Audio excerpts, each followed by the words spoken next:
नमस्कार साथियों, मैं दर्शन सिंह।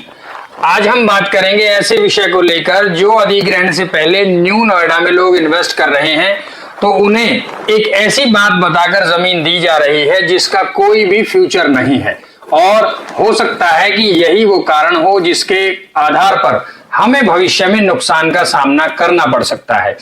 ऐसा हो रहा है, यदि आप वहां न्यू नोएडा के अधिग्रहण से पहले इन्वेस्टमेंट करने का मन बना रहे हैं तो वहां जो कृषि भूमि है वो कहीं ना कहीं मुआवजे से ज्यादा रेट में बेची जा रही है। और ऐसा लगभग सभी जगह जो भी हमें वीडियो में कॉल्स और कमेंट्स आ रहे हैं उसके आधार पर जैसा पता लगा, यहां जो मुआवजे की दर है उससे कई ज्यादा बढ़कर जो मार्केट प्राइस में जमीनें बेची जा रही हैं और ये कहकर बेची जा रही हैं कि भविष्य में इस जमीन का अधिग्रहण नहीं होगा, क्योंकि प्राधिकरण ने ये कहा है कि यहां जो अधिग्रहण होगा वो किसान के मन अनुसार होगा। जी बिल्कुल, आप सभी बिल्कुल सही बात कर रहे हैं कि किसान के मन अनुसार ही प्राधिकरण ने अधिग्रहण की बात करी है। अब फर्क आता है तो ये कि क्या वो जो सेंटेंस प्राधिकरण ने बोला है उसको इस तरह से देखा जाए कि हमारी जो अपनी जमीन है उसे हम मार्केट वैल्यू के आधार पर बेच दें और मुआवजे का वेट ही ना करें।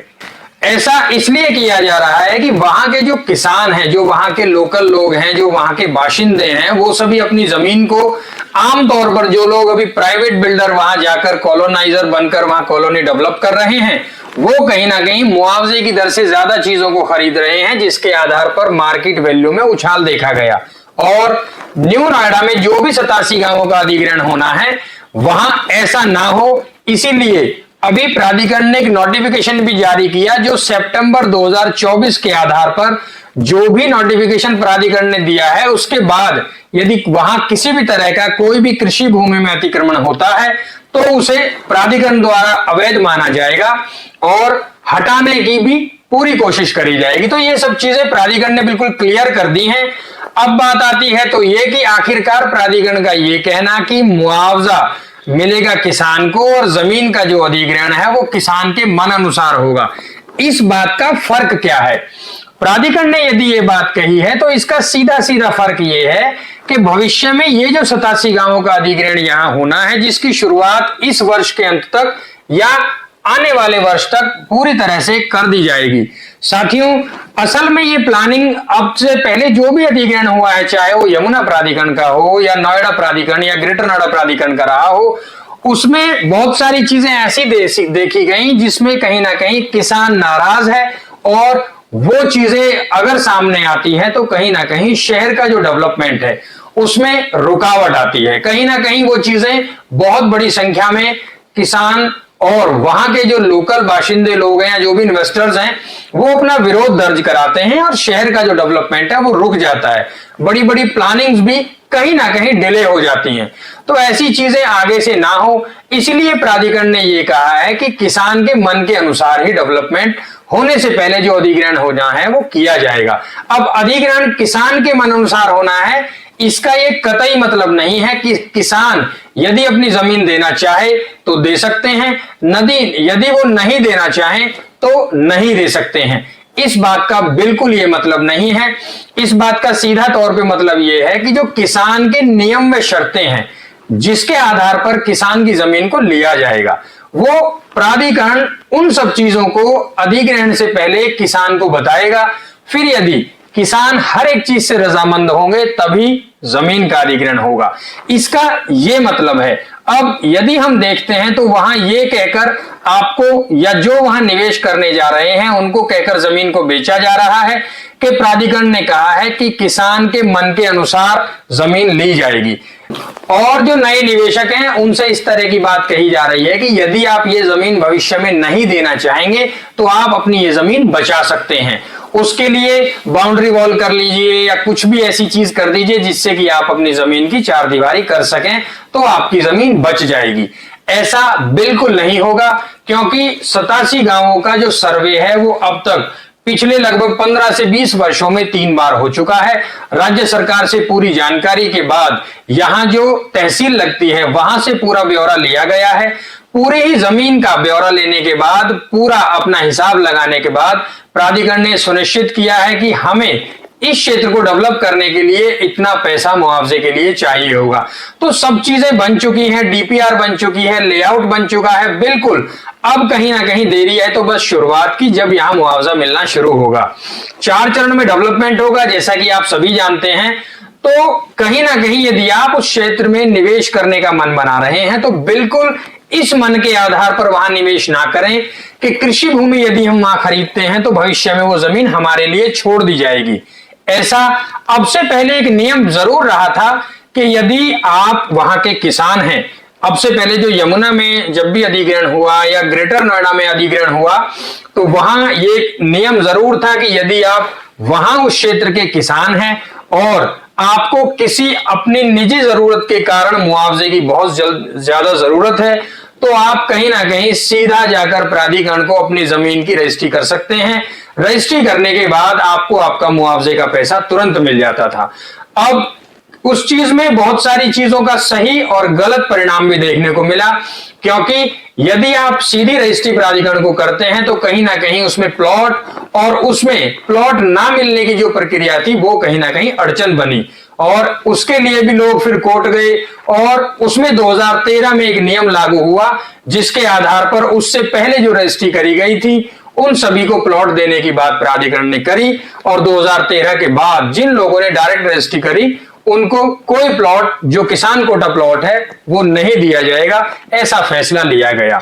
इसी तरह से साथियों जब कहीं भी डेवलपमेंट होता है तो वहां डेवलपमेंट से पहले एक आम तौर पर बोलते हैं कि यहां धारा 4 लागू हो गई। धारा 4 का मतलब यह है कि अब ये जमीन पूरी तरह से नोटिफाइड कर ली गई है और ये पूरा ही क्षेत्र प्राधिकरण द्वारा बहुत जल्द अधिग्रहण कर लिया जाएगा। तो यदि वहां उस क्षेत्र में प्राधिकरण पहले से ही सूचित कर देता है कि वहां जो उस क्षेत्र के किसान हैं यदि किसी को निजी जरूरत है और बहुत जल्द वो मुआवजे की जरूरत आवश्यकता महसूस कर रहे हैं तो वो सीधे तौर पर आकर प्राधिकरण को रजिस्ट्री कर सकते हैं और अपना मुआवजा ले सकते हैं। क्योंकि जैसा आप देखते हैं ये प्लानिंग जो न्यू नोएडा के अधिग्रहण की प्लानिंग है ये अब से लगभग 2024 यानी 1 वर्ष पहले मुआवजा बांटने की प्रक्रिया शुरू हो जानी चाहिए थी, लेकिन किन्हीं कारणों की वजह से ये अभी तक 1 वर्ष डिले हो गई है और अब भी अगर देखा जाए तो आने वाला ये वर्ष पूरा भी लग सकता है, क्योंकि प्राधिकरण की तैयारियों के बाद भी कहीं ना कहीं चीजें अटकी। तो किसान आज भी नाखुश है। किसान इसलिए नाखुश है कि 2041 के आधार पर जो मास्टर प्लान यहां डेवलप किया जाएगा उसमें बहुत बड़ी संख्या में ये बदलाव देखे जाएंगे कि जमीन का रेट बहुत अच्छा यहां प्राधिकरण द्वारा आगे अलॉट किया जाएगा और 2017 के आधार पर जो मुआवजे की दर यहां तमाम क्षेत्रों में थी वही उसी दर से प्राधिकरण यहां मुआवजा देने की बात कर रहा है। इससे किसान नाराज है और किसान ने सीधे तौर पर यह बोल दिया है कि हमें मुआवजे की दर को बढ़ाना है और इसके लिए अब प्राधिकरण ने सब चीजों को समझा है और समझने के बाद शासन से मंजूरी मिलने के बाद मुआवजा बढ़ाया भी जाएगा। अब शासन की तरफ से जो रिवर्ट आया है वो ये है कि दोनों ही जिले यानी जिला बुलंदशहर और जिला गौतम बुद्ध नगर के जो भी जिला अधिकारी हैं और जो आला अधिकारी इससे संबंधित हैं, चाहे वो प्राधिकरण के बड़े स्तर के अधिकारी हों, आने वाली बोर्ड बैठक में मुआवजे को बढ़ाने के लिए जो फैसला है वो ले लिया जाएगा। ऐसा करने से पहले प्राधिकरण ने दोनों ही जिला अधिकारियों से उस क्षेत्र का जो सर्कल रेट है या जो भी वहां का एक सरकारी रेट है जिस भी तरह से पूरा ब्यौरा मांगा है उसी के आधार पर वहां मुआवजे की दर को बढ़ाने का निर्णय प्राधिकरण द्वारा लिया जाएगा। साथियों तो अब इंतजार है तो ये कि आने वाली बोर्ड बैठक के बाद ये जो मुआवजा बढ़ाया जाएगा वो बहुत जल्द कितना बढ़ाया जाएगा और कब से उसको बांटने की शुरुआत होगी। और यदि मैं कहना चाहूं यदि आप इस क्षेत्र में निवेश करना भी चाहते हैं तो बिल्कुल कर सकते हैं। यहां इस क्षेत्र में निवेश करने में कोई आपत्ति नहीं है। अधिग्रहण होने से पहले आप कृषि भूमि यदि लेना चाहते हैं बिल्कुल आप वहां निवेश करें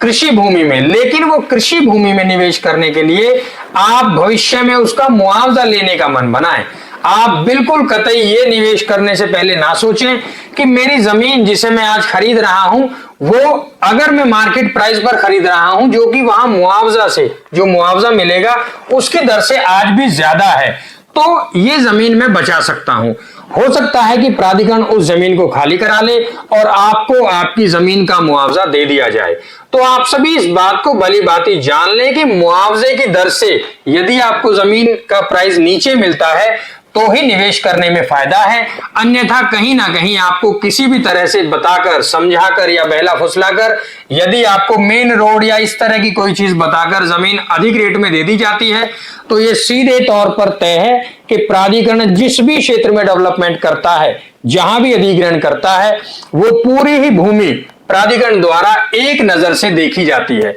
इसका कोई फर्क नहीं होता कि ये बांगर है, ये उपजाऊ है, या ये खादर है, या यहां जमीन गड्ढा है, या यहां जमीन अच्छी है। इससे प्राधिकरण की जो दर है उस पर कोई फर्क नहीं पड़ता। सिर्फ प्राधिकरण ये देखता है कि किस नाम पर, किस भूमि में, किस खसरा नंबर में कितने हेक्टेयर जमीन आ रही है, और उसी के आधार पर ये चेक बनाकर जो यहां दर तय होगी, उसी के आधार पर उस स्वामी के नाम पर चेक को रिलीज कर दिया जाता है। तो सिर्फ ये एक प्रोसीजर है। जमीन की गुणवत्ता या उसकी लोकेशन से कोई मुआवजे पर फर्क नहीं पड़ता है। तो आप सभी यदि निवेश करें तो इस बात को बिल्कुल क्लियर तरीके से जान लें कि आप यदि वहां निवेश करें तो मुआवजे से दर यदि आपको कम मिलती है तो ही जमीन में निवेश करने में फायदा है। बिल्कुल ये ना सोचें कि आपकी जमीन यदि आप महंगी खरीद रहे हैं तो प्राधिकरण उस जमीन को बचा देगा, क्योंकि किसान के मन अनुसार डेवलपमेंट करने की बात यह है कि किसान हर तरह से रजामंद हो, राजी हो,